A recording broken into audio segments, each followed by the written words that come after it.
On how the rate is trickling down into its customers' lives. Good evening, Larry. As many as 120,000 prescriptions need to be transferred from Kentwood pharmacies. But if you take a look at the Midtown location, you can see here on the door it says, please contact your doctor for a new prescription, meaning they won't be making any calls for their customers, including those 800 care homes that rely on them for prescriptions. Now, we sat down with one of their customers tonight who's going to have to call all of her doctors and get all of her prescriptions reordered. She's calling this a nightmare. Up until Friday, Sandra Taylor relied on Kentwood Pharmacy for the past month.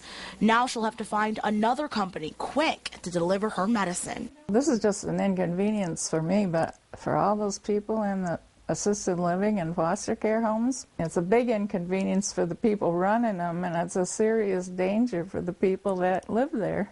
Anxiety and diabetes medication, along with painkillers, are just a few of the 10 prescriptions she has that help her live alone. But the last delivery of medicine was incomplete because the pharmacy told her it ran out. The atenolol keeps my heart beating regularly. That's the one I'm short. And the Actos works to open up your cells and accept the insulin. Otherwise, you take the insulin and it just floats around in your blood. It doesn't get into the cells.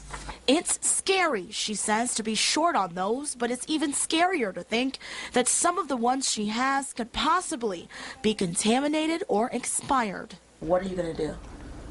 Well, I'm going to pray over my medicine and take it, and then I have to call the doctor Monday. She knows she's got to get an early start on that call because hundreds, if not thousands, of other Kentwood customers will have to take this advice and get all of their doctors to call in every prescription to new pharmacies just like her. I look at 800 nursing homes, and some of them, one person I read on your website said some of them have 100 people in them. You know, all those prescriptions are going to have to be recalled someplace. It's a nightmare. It really is.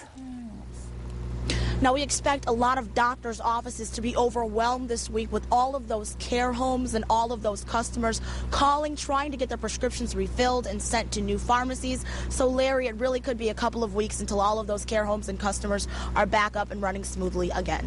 We're live in downtown Grand Rapids tonight. Crystal Hilliard, 24-Hour News 8.